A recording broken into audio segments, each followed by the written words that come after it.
Hello, beautiful people. This is your podcast host, Robbie of Be True to You. I'm happy to be here providing another podcast with esteemed guest and elder, Gerry Oleman. I am so honored and thankful that you are here and agreed to share some time with some discussion and valuable teachings. And just to let those listening know, be true to you. I had the vision to do this podcast, and the idea was for sharing experience, strength, hope, and wisdom. And it's been an amazing process. So I'm excited to introduce to you my next guest. Gerry Oleman is a member of the St'át'imc Nation from between the mountains, between Whistler, the Fraser, and the interior of BC. Gerry is an elder and a traditional knowledge keeper. He's a mentor, a storyteller, a healer, and an education. And I love that on your bio it says that you're a trailblazer, and I get that. And you're a change agent, and starting way back in the 90s when Indigenous addiction counselors were first trained and working in BC. Gerry has worked with many post-secondary institutions in health authorities, and there's just a long list of your bio and all of the amazing work that you do in community. Gerry himself has lectured on different topics with cultural and spiritual care, traditional healing and grieving practices, traditional medicines. The list goes on and on. And what that tells me is that our people are working in so many fields. And nowadays, there's so many titles for the things that happen. And as Indigenous people, it's just the way of being.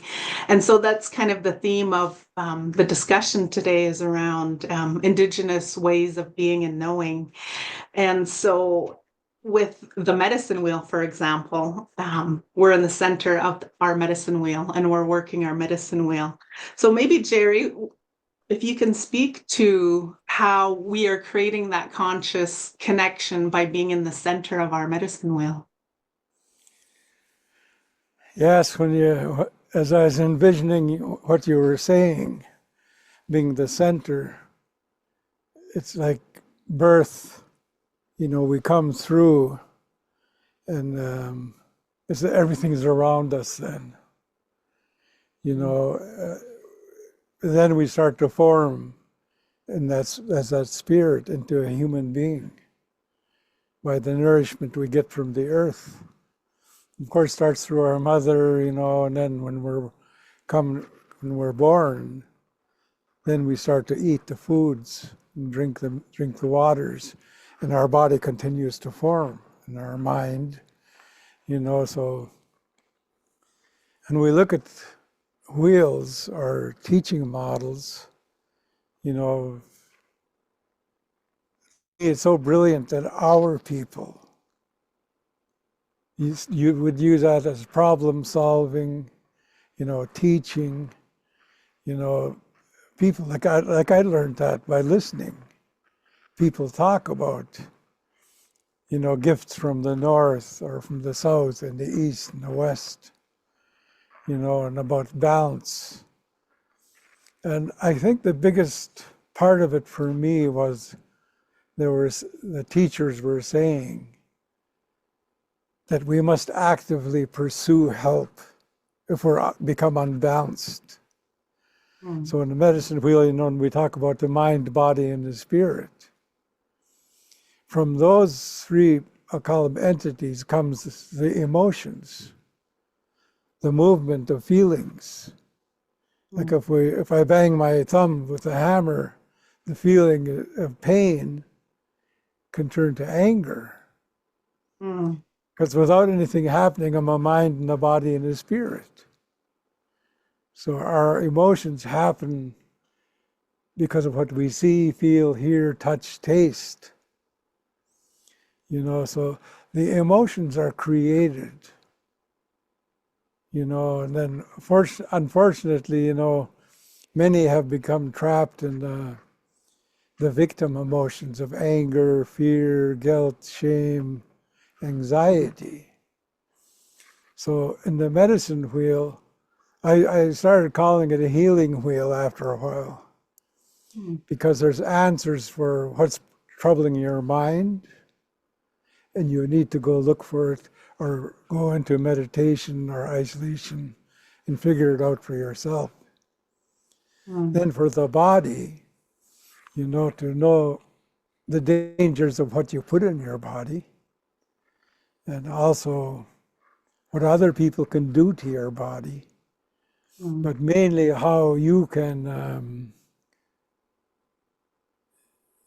avoid your own body and deny that there's something wrong happening with me physically.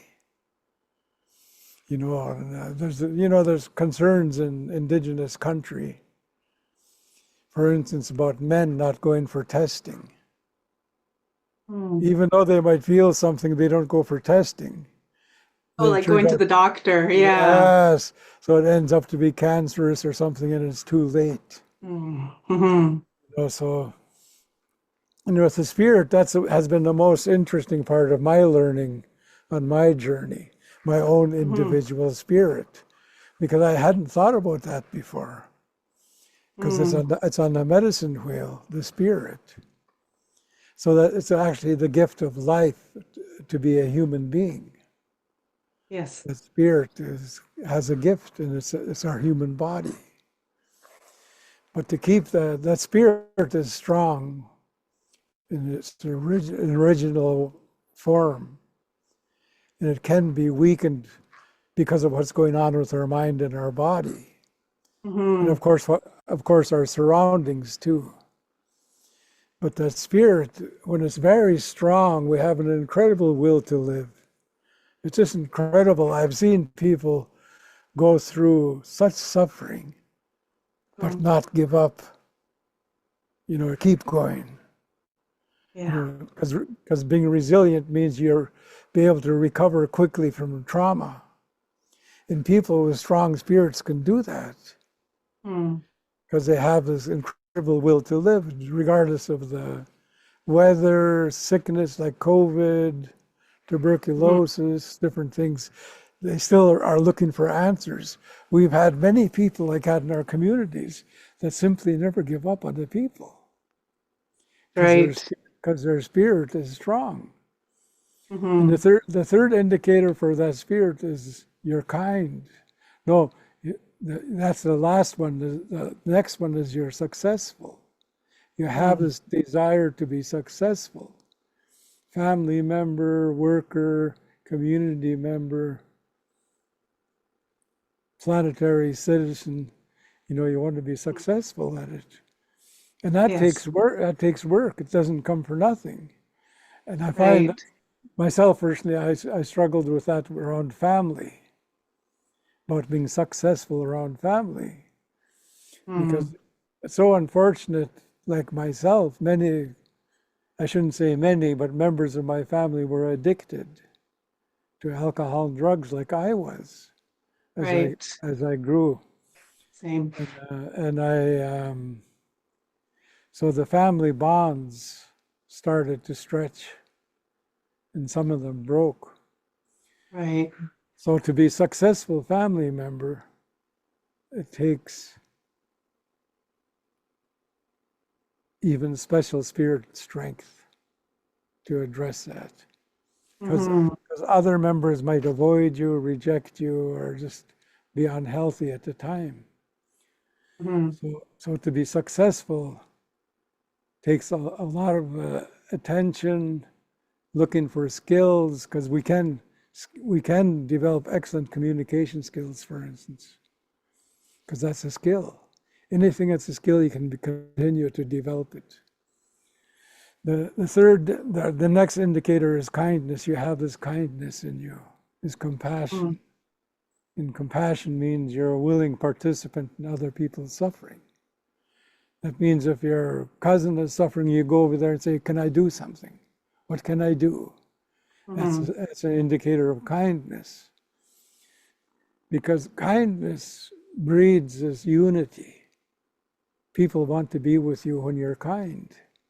Hmm. Because it's so simple in a way, because if you're angry all the time, people tend to avoid you Right. or not enjoy your company. So, Yeah. so on the medicine wheel, those three, like mind, body, spirit, then the emotions, Mm. you know, people I feel today tend to put too much attention on the emotions.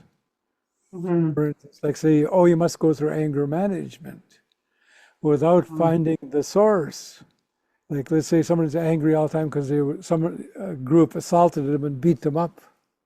Mm. If they don't deal with that, they go through, it's like carrying a heavy weight. Then you go through similar experiences and the weight keeps building. So you're angry. Mm-hmm. It's good to learn what anger does to your body, but I feel it's far more important to go to the source of that anger Yes. and deal with it there within yourself. Because to set myself up, for instance, to deal with people that abuse me, or, and some of them are gone now into the spirit world. Mm. So that's why it's important I learn to deal with myself first. And I think Mm-hmm. that's what the medicine wheel is about. It's about healing, because healing Mm. means to become pure and original again. Mm. Like when we're babies, we're pure and original. Mm-hmm.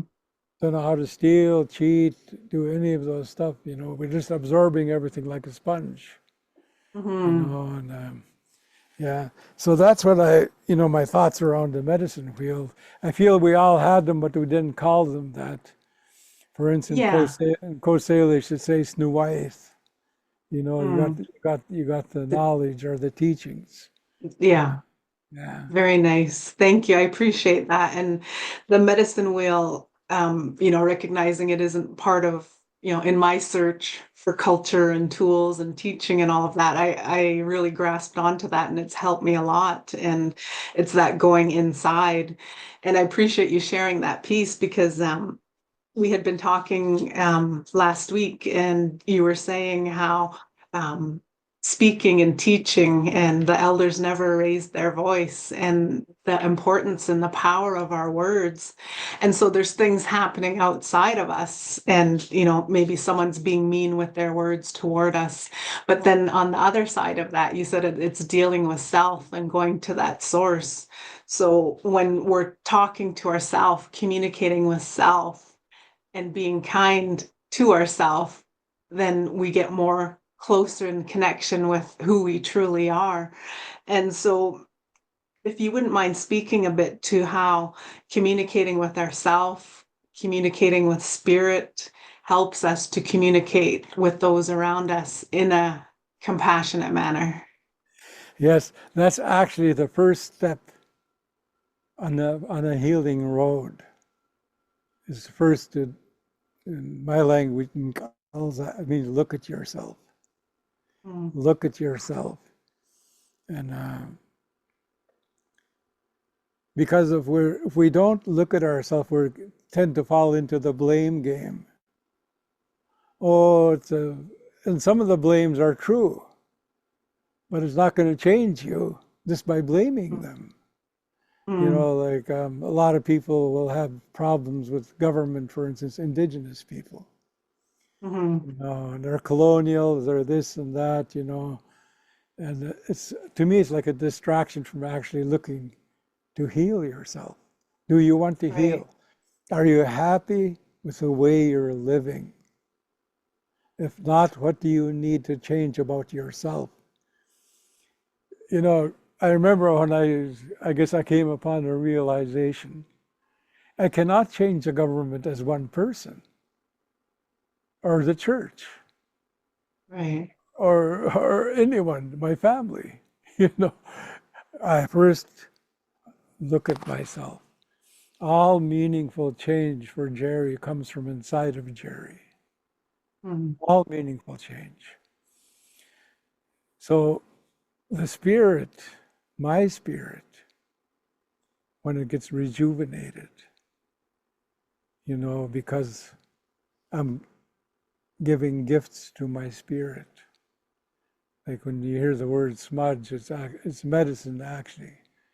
Mm-hmm. When you're giving yourself medicine by releasing the properties by putting a match to it or fire to it, it Mm-hmm. releases the properties that come into my body when I breathe it in or rub it in my skin and put it in my hair.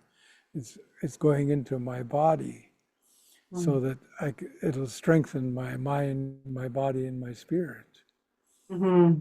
That's what it's doing, so I can face what's there or what's coming. So to to be aware of my spirit that it also needs nourishment. And some of the most powerful nourishments has been being part of groups like hand drumming in the longhouse or down by the beach or the sweat lodge. You know, that common, because music is healing. You know, they say there's a note for every organ in our body that will help every organ of our body. Mm-hmm. All of the ceremonies that I've witnessed and seen and heard of with Indigenous people, the beat was, you know, with rattles, with drums, and there was flutes, you know, Mm-hmm. and there's that, and to me, it's like vibrating the spirit, Yes. you know. Then after that, it turns into the rhythm, you know, Mm, yeah, yeah. and then when we're doing it in commonality, we become one, and we're sharing each other's strength, and it Mm, uplifts us. You mm-hmm. see, so to me, asking the spirit to help me, I do that. Like I'll ask the cedar to help me. Mm-hmm. Like I have dried cedar, I burn it, in my sweat lodge and my smudge. Or if I have a lot around me, I'll brush myself off with it, you know, asking for help, asking for pushing away negativity from my body. Mm-hmm. Because we do absorb negativity from other human beings. Because the indicator for that, if somebody insults you or hurts you, every time you think of them, if it's the emotional part kicks in, like anger, fear, depression, Right. hate, things like that, that means they got you. Mm, So how do you let them go? By using medicine. There's a fungus that our people use that you burn, and it's for the brain mm, to make it sound. You know, because our brain weakens if we're so focused on one event and two or three or four events in our life. We miss out on a lot right.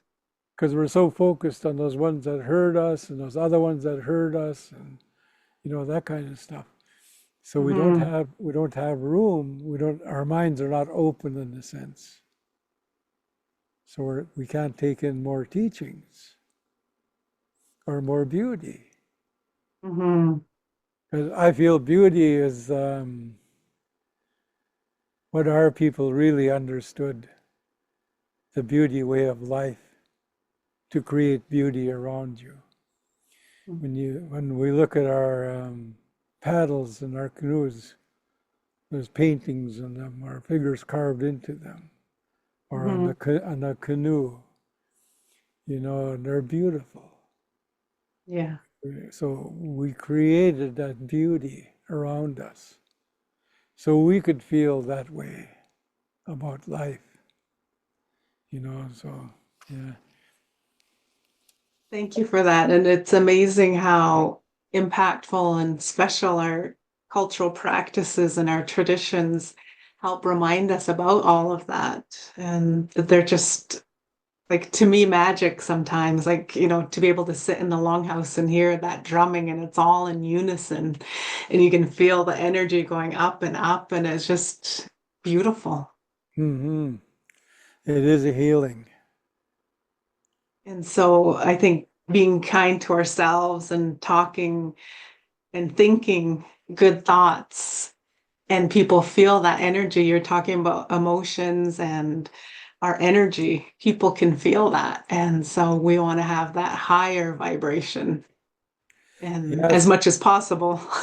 Oh, yes. And I think before they would intentionally create it, someone would see something happen and they'd call the hand drummers together, or even just start chanting, to change the energy, or do something. That's a big thing about, I think, Indigenous culture. We were not bystanders, Mm, because bystander will see someone laying on the street and walk by. That's a bystander. In Indigenous circles, someone would go over and say, "Are you all right? What can I do?" mhm. So the more we become a bystander, because the more you help, the more help will be available for you in your time of Right. need. Mhm. So I think that's a part that's missing with our people now. Some of our people today, they don't understand that compassion and Mm, kindness to go help or offer your help when you can, that it will come back to you in your time of mhm. need. You know. Yeah, and it's like reciprocal. It's like that equal energy Mm. exchange, and you're always helping. Like it makes me think of, when money started coming into our communities and what the dollar means and all of that kind of thing. And so it's like the Indian bank, it's called when we help each other out because it keeps going and we're helping each other in that way. And it makes me smile when I hear that, but it's just so true. Yes, that the Indian credit system. Then to have there's no interest in it. You're just expected to give back the same amount or what you can, and it's Mhm. okay. It's okay because we all realize sometimes we're rich in resources, and sometimes we aren't. Mhm. So that acceptance part in our culture, I think, was huge, and that awareness of where people are at, Yeah. other people in our community, that they might have suffered a loss or consecutive losses. So at this point in their lives, they cannot do what they would normally do. Right. But Right. And but it's just even accepting, definitely. yes, yes, definitely. I'm sorry I interrupted you. No, no, no, no, it's okay. And when we look at our communities, and I've been to different communities where they're so hungry for the culture and don't know their songs and don't know the next steps, but they see the canoe journey and they want to be part of that. And it's like shame or guilt or something holding them back. And so all I could do was suggest, contact your neighboring nation or maybe two nations away, your neighbors, and invite them to come. And that's how our community was able to relearn the drumming and the singing. And then eventually, a young man came forward, and we were told when you walk in the forest and you can catch songs when your energy and your vibration is high. And then it started to come back because they were approaching it in such a good way. But it was the generosity of that nation that came and shared that first song and said, you can use this song. And then it just kind of sparked everything off. And so being generous with one another is so important.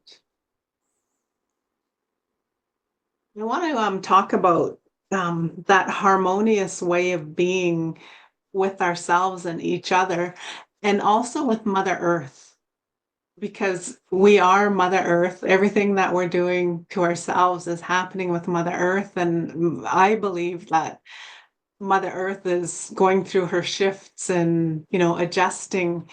And so the more we're connected with Mother Earth, um, we can really feel like that heartbeat that you're talking about with the drum beat.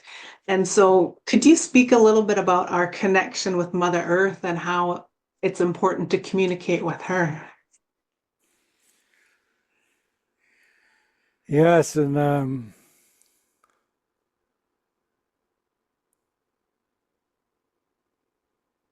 it came to me one year when I was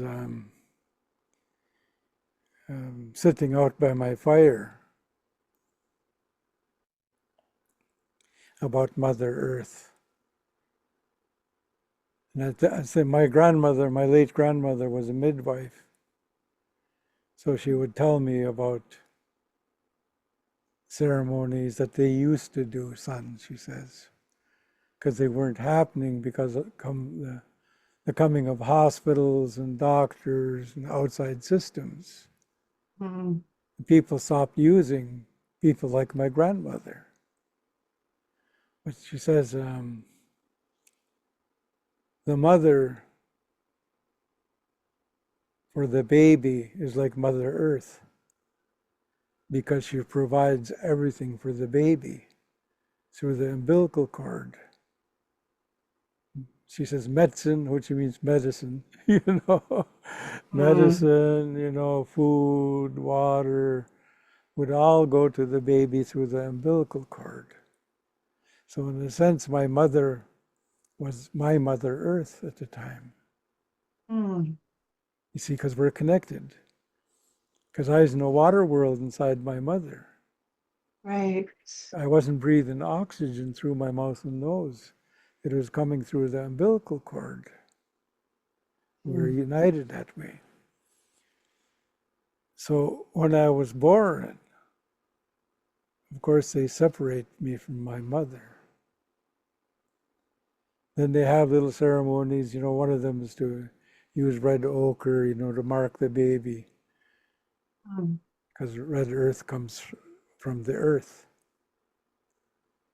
So now she says, because I asked her, why would they take that afterbirth and have a ceremony with it?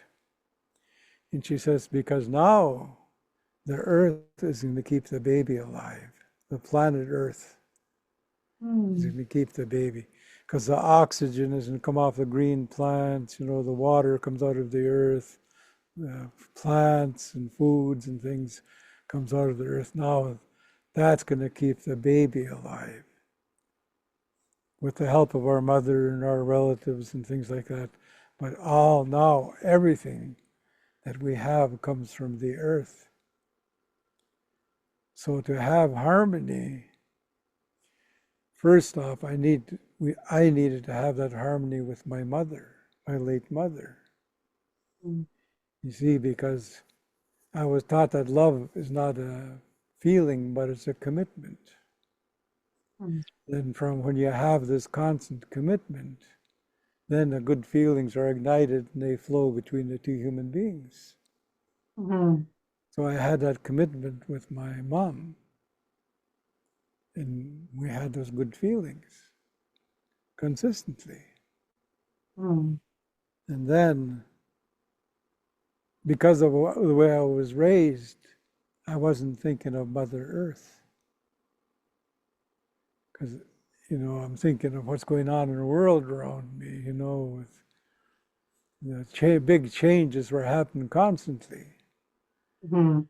I grew up and we didn't have just in a simple little house, with my brother and I pack water, and we have coal oil lamps, and we all sleep Mm. under the roof, and it's upstairs, and quite simple, happy life. Mm. And my dad bought a radio with a great big battery, and he's the only one that could turn it on because the battery's so expensive. Mm. And we'd listen to stories or whatever and turn it off just for a certain amount of time. Then eventually we moved into a house with electricity. Then television comes along. Mm. So these are, in a sense, distractions from Mother Earth. Right. But I became reconnected when I started to go to ceremony.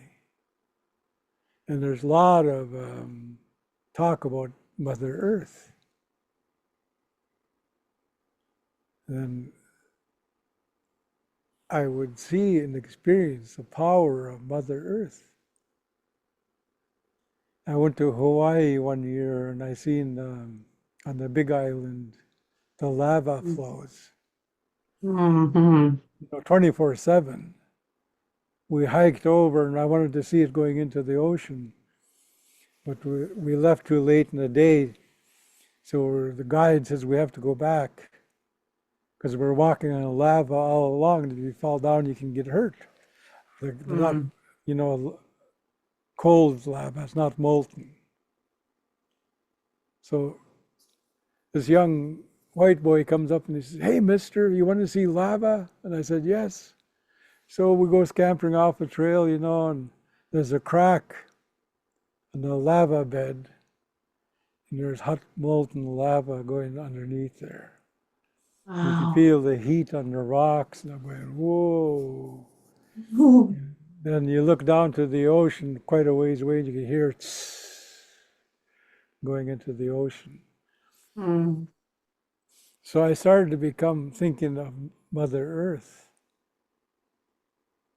In our language, we say Gal Gal Temiuch, which means the Mm. most powerful mother, Mm. and then I was taught that there was medicines coming out of the earth for us, for every organ of our body. Mm.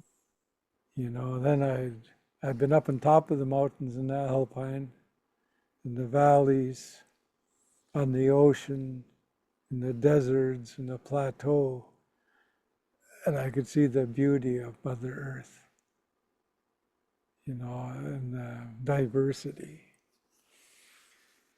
So how do I come in harmony with it? When I pick medicine from the earth, I sing songs. If I Mm. have tobacco, I'll give it tobacco. If I don't have tobacco, I'll sing songs because that's what I was taught by an elder. Mm. Because when I picked medicine with him, he would sing songs. Mm. So I started to do that myself. And if I'm picking cedar, I'm singing a song for the cedar tree, and I'm picking the branches. It's a give and take, not just Yes. take. So Mm. that's where the harmony was, because harmony is about balance. Mm-hmm. I heard you say when humans become unhealthy, or saying something like that, the earth is becoming unhealthy, and I believe that. Mm. I was driving home to my nation once, and I was going through Whistler, Mm. and I passed Whistler, and I was going down into Lillooet.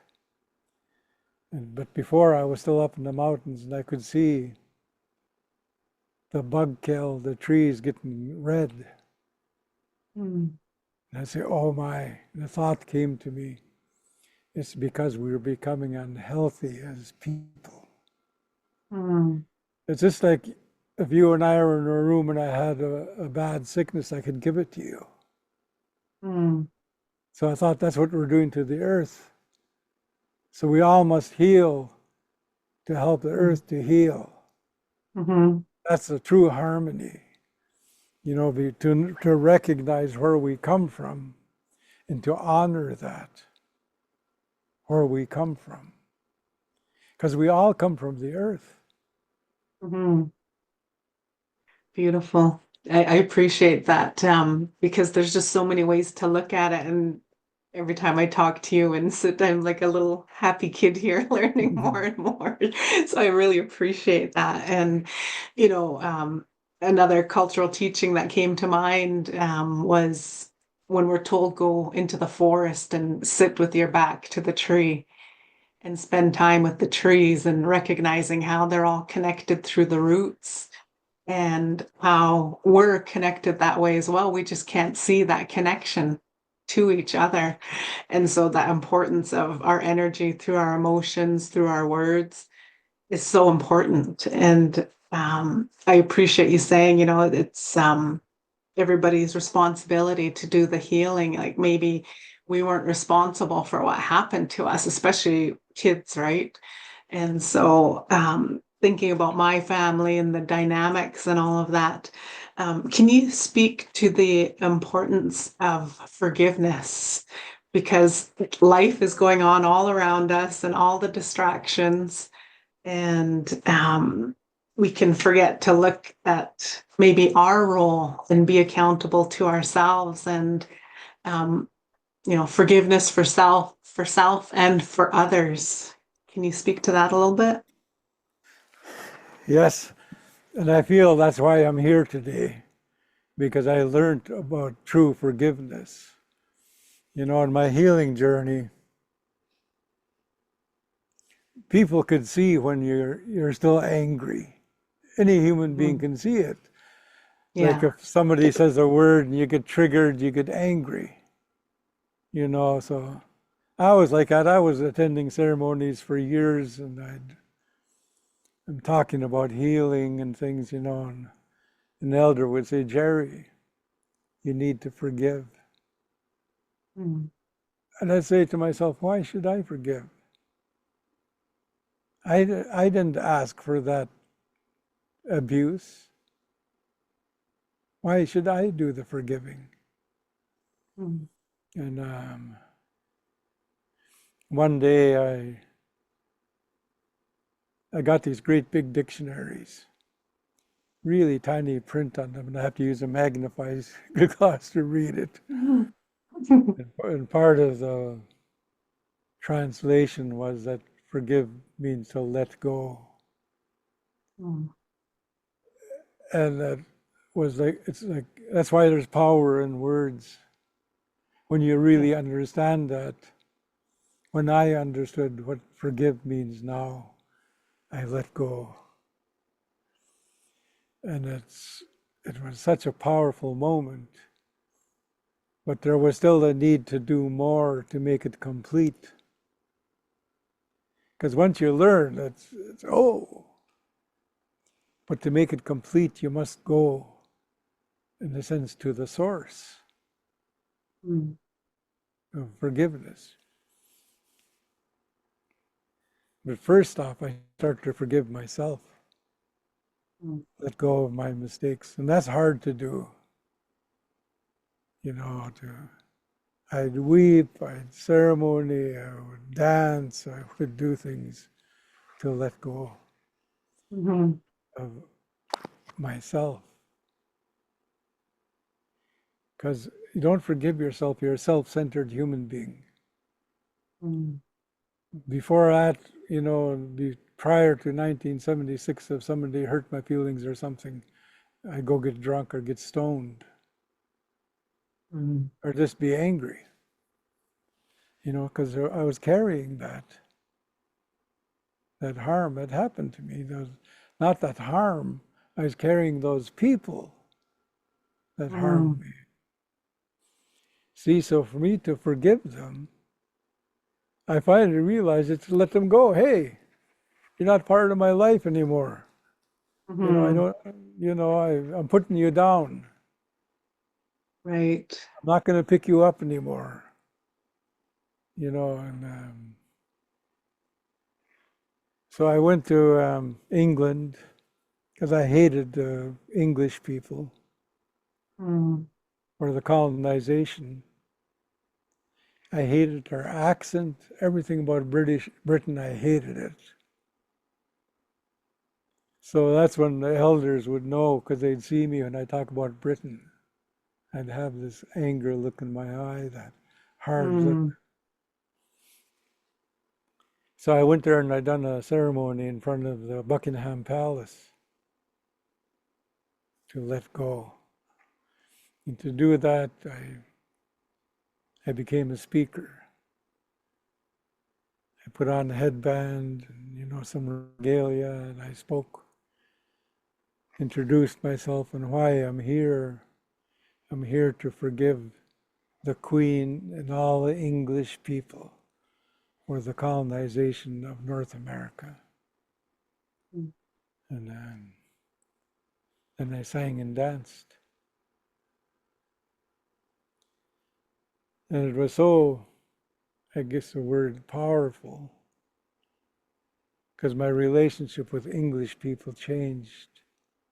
Mm, People in London were talking to me, were telling me how glad I came to England to see them. And I didn't mm, know them. So they, because you're a prickly person when you're mm. hateful and people can feel it. Yeah, Don't even have to say anything. right. I'd walk around London and I'd ask people something and they'd ignore me because they could see, maybe unconsciously, Mm, this person hates me, mm, you know. So the other one that was critical for me was to go to Rome to forgive the Roman Catholics. that's a big one. It was a big one because I hated every white Christian, especially man, Mm, and seeing Christians as hypocrites. How could you not stop the atrocities in the residential school, our priests in our communities? How could you mm, not stop it? You're hypocrites. And I seen the damage, and I felt the damage personally. So mm, I had a big hate for them too. So I done the same with the Basilica in Rome, done ceremony there. But mm, I upped it. Like in London, I just had my rattle and headband and things. This time I put on my kutzmin, my headband, my leggings, and had tumith, and which is red earth, and eagle down. mm, I was in the cover of that part of the basilica, so the sexual abuse wouldn't hurt the people that asked me to be part of the ceremony, plus myself. mm, And let go of the eagle down to promote healing for everyone that asked to be there with me at the ceremony. mm, And that was powerful, that forgiveness of letting the Roman Catholic go. The, it's the evil Roman Catholics go. That's who I was letting go. mhm, After that ceremony, I could see the good Roman Catholics. mhm. Before Yeah, they're all evil. I was like a teenager generalizing. right. Thank you for sharing that. That's so powerful, and I can feel that energy. Like when you said it's like, then you let it go. Yes. And it's for your benefit, really. And it's amazing that you're able to do that for so many other people who knew that you were going to the Basilica. Hmm. You see,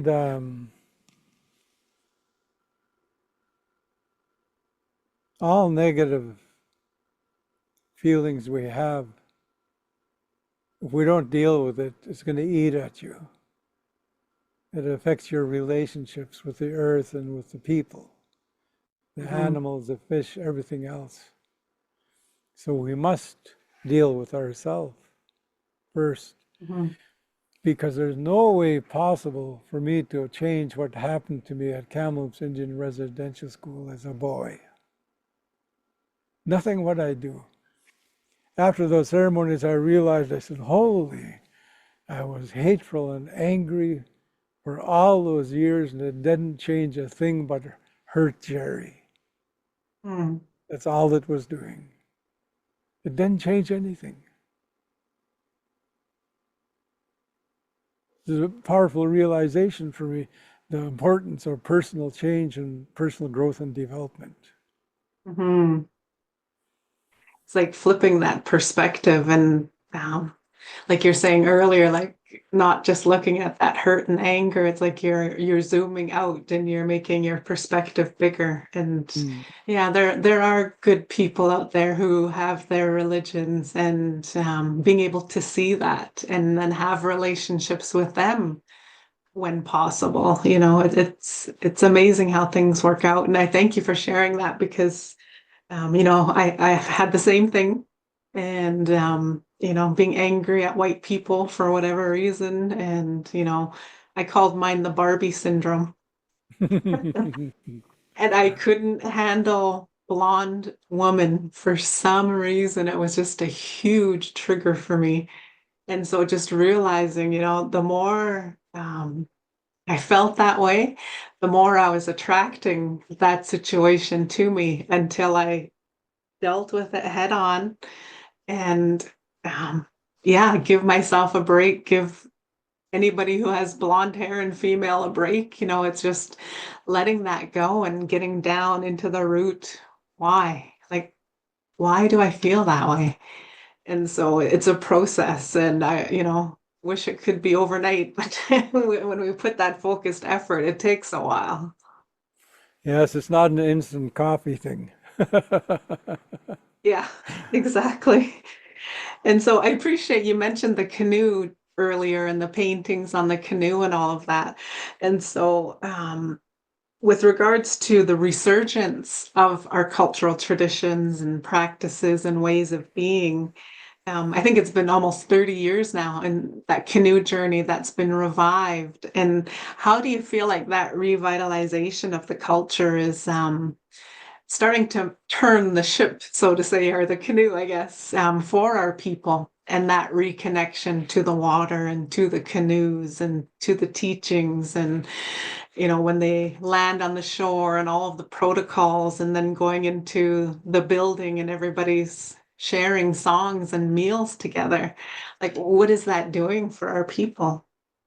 I see it as an awakening, because there's so many people that are assimilated almost totally Mm, into the broader society.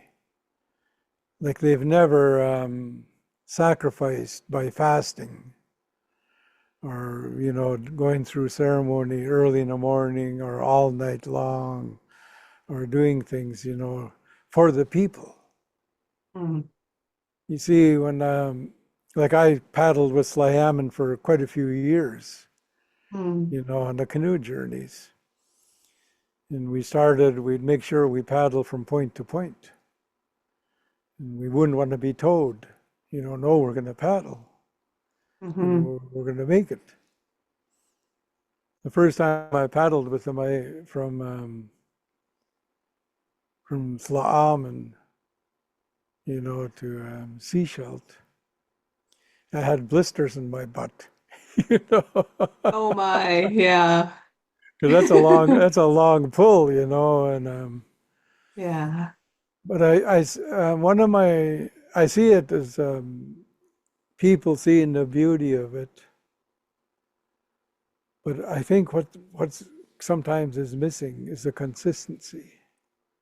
Mm, For instance, I'd gone through I don't know how many 4-day fasts in my life now, mhm, looking for answers, and my granddaughter asked me once about puberty rights. I said, "Oh, I'm glad to tell you." So I told her. But the essence is lost because they shorten it mm, or they change it. Because in puberty rites before, the family would ask someone for them to do the puberty rites for their children. Because parents are either too hard or too easy on their kids. mm. you know? So that's the Yeah. sensible part of it. So I really appreciate and love the music and the colors and the oration and all of that. I love it. It's just, Mm, I kept going back year after year, that mhm, coming in, and a line of canoes coming in, paddles up, I just love that. mm, And I mhm, could see people benefiting from it. It's like sort of like people coming out of treatment and they don't have support after treatment. mm, That's a part that I would see that might be missing for them, you know. But I feel that it is Might be a renaissance or it might be a reawakening of seeing the beauty of our culture and the power of our culture. Hmm. Because part of it is, you see, if you don't have a real understanding of everything about that journey, you, and this is any journey, any ceremony, or any intervention in life or anything, if you don't have understanding as the one that's doing it, the outcomes are all fantasies Mm. because you don't understand. When you understand that, okay, your son's voice has changed, it's time to isolate him, to let him know who he is. He Mm. must look at himself and why he's here and the importance of this change. And that he's to go without food and water for 4 days, and he's to have intensive meditation. And when he comes out of that, it doesn't stop there. In fact, it could even grow more. Now Hmm. he's going to be given responsibilities. You run first thing in the morning. Mm. You help people every day. The training continues, intensifies. Mm. The puberty rite is opening the door for them to go deeper into our way of life. Otherwise, if they don't, they're skimming. Hmm. And I, Yeah, it's got it's, to be the depth. Yeah, yeah, the it's, depth. yeah, and I'm not blaming anyone in this because we've all been through this assimilation. It's a powerful Hmm. thing, assimilation. Look at Hmm. languages start to disappear, different things disappear, Hmm. because of the assimilation. And the assimilation, in ways, it made our lives easier. We're not out there catching salmon for the whole winter and drying deer meat for the whole winter. Hmm. Now we go to superstore or somewhere, and it's pretty easy. Right. And we don't have to work together to go to a superstore. Before, if you can go get 100 salmon, it's good to have 2 or 3 or 4 people doing it, Right. as a Yeah. whole family. Yeah. And Working together. yes, but that that has been one of my healings as a canoe journey. Mm. Was not knowing I had that much strength in me to paddle 10, 12 hours a day, you know, Amazing. keep going, and chanting and dancing, and Mm.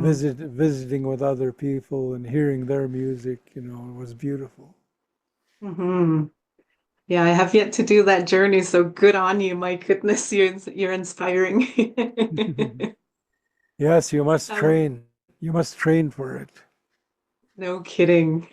Um, I hear you talking about the old ways, and then now we have technology and all of these distractions, and Facebook is anti-social media, some people Mhm. say.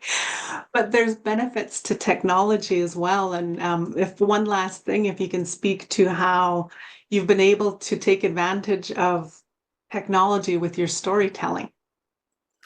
Yes, I don't know how many years ago now. I was watching. We all watch the world unfold if we sit back and just sit and watch. And I seen what was happening with TikTok and Facebook because there was a singer from, I don't know, from Montreal or somewhere, Indigenous, Hmm. and she suicided. Oh. And I asked one of my coworkers, what happened? Why? She's beautiful, got a good voice, seemed to have a purpose. And he says, TikTok. people attacking her and stuff like that, Oh, gee. and I seen the power of social media then and the negative side of it, Mm, and that people measure themselves to how many likes and stuff like that, and mhm, that it's so addictive that vast majority of our people, younger people, were on it. mhm, So I was working with a mental health group down in the downtown east side. And I said, you know what, maybe if I can go on a podcast and we could put it out on those social media things that there's a podcast about healing and wellness. mm, Maybe we could help some people. So I decided, and then one of the workers said, you think you'd like to do a podcast? I said, oh yeah.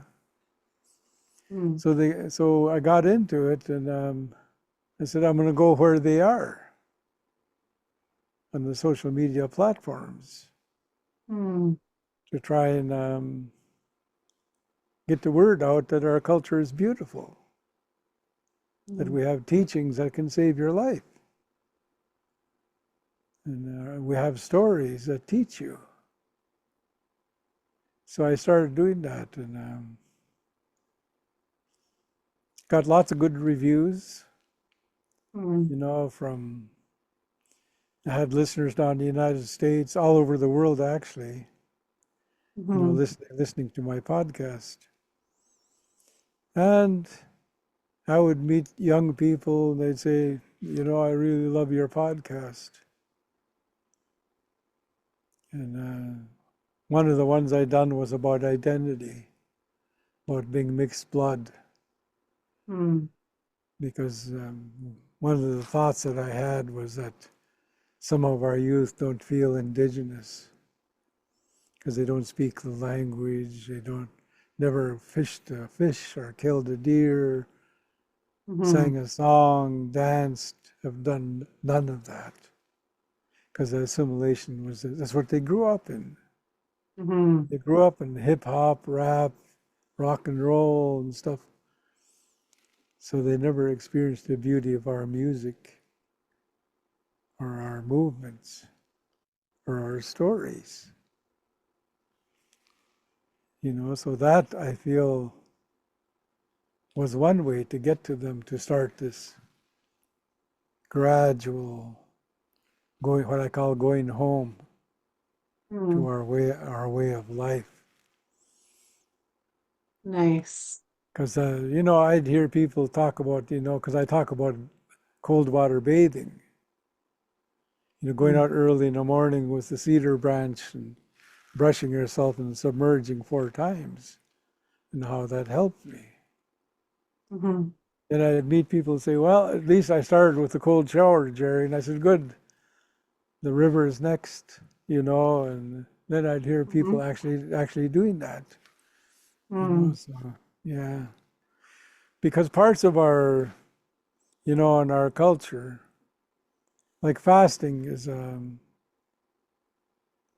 it's a struggle to do that, mhm, to put yourself through a fast of not eating, even for 1 day, 2 days, 3 days. mhm, It's something that people are totally unused to, or going into isolation in the forest or on the beach, and just for intention of wellness and gaining knowledge and self-awareness, putting yourself through the things, and then going through the sweat lodge. I mhm, remember when I first built my very own sweat lodge, my mother taught me how to make the fires. She said the rocks need to be red hot. mm, So when you go in there, you make it hot. You know, so it's almost like torture. Your ears are burning, my nipples, my toes are burning. And they say mm, focus on what you're there for. mm, Don't think about yourself as suffering. Focus, and you'll get stronger. Same with the mhm, cold water. My uncle would say, Yeah, you go in 4 times like a bird bath, quick if you want, get out. Then as you get stronger at it, after you go and you dive into the water and look for a round rock that'll fit your hand, and Mm, you sit in the water and rub it on your muscles, and you'll mm, get stronger. See, so that's not the soft, easy way of life. And I feel most human beings now are addicted to the soft, easy way of life. mm. Which is not to blame, it's like I can go turn up the heat in my house, Yeah. and, yeah. Whereas before, as a lad and a child, I'd be cutting the kindling and packing wood, Yes. and going with my dad on haul the wood in if we Hmm. wanted to be warm. You know, Yeah. I remember that was so beautiful though. The fire would be going. It's cold outside. There's lots of snow, and the fire and the wood heater would be going, and my mother would be at the other end of our little house, and I didn't know she was coring apples, taking the core out, and Mm. putting some brown sugar or molasses in there, and she'd go put it in the top of the wood heater, and it Mm. starts bubbling. She'd say, "Okay, you guys, get your treat," and that would be our treat. It was so nice. Hmm. Oh, that's so special. Hmm. Simple. Hmm. And yeah, and things have gotten so busy and complicated sometimes, and it's just making that choice. And usually simpler is happier. Hmm. And for Yeah. those listening, if they don't know, Jerry's podcast is called Teachings in the Air. Yes. And I love it because your description is Teachings in the Air aims to inspire, motivate, and empower Indigenous people to be sound in mind, body, spirit, because that's what healthy means. And Yes. thank you for doing that. I find you so inspiring. And usually I'll end my podcast with a question about how do you stay true to you? And is there any thoughts that you want to add as we're getting ready to wrap up here? That's a very good question. Because like I say, there's so many temptations in the world today. Social media, flat screen TVs, and how I've been staying true to myself is once a week I have a sweat lodge ceremony. Mm, Once a week. I have it in my backyard. Wherever I've been, I built a sweat lodge. And mm, that's where I go refocus, revitalize, and re-energize like my spirit, and reconnect with I didn't mention this during our whole talk here about my understanding of great spirit, mm, that because we have a name for that in our language, and it's Quilshin. mm, Translation is what holds everything together. That Quilshin's body is the earth, because Quilshin's the spirit. mm, And everything that we get comes from Quilshin's body. When I realized that, and I looked up into the stars, and I said, I know there's more of you out there. Just think of all these spirits out in the universe. And some of them have made bodies in their planets, And I said, but I'm not going to go there. mm, I'm happy that I have Quilshin. So I'll talk to Quilshin. Mostly gratitude. Thank you for what I have, mm,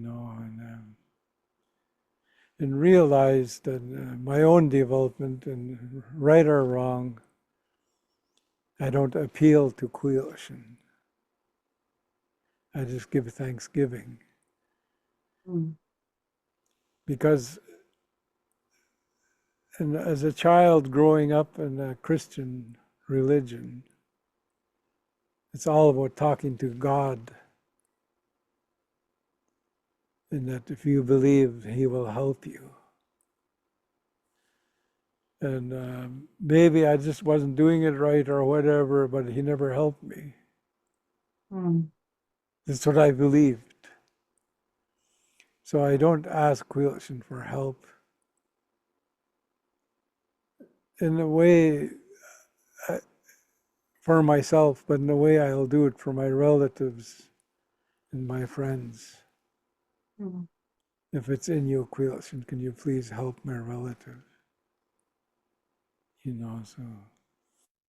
So that's how I've been staying grounded. So I have many tools around me that are constant reminders. Like I have one here. Mm. Mm. It's in my culture where I'm from.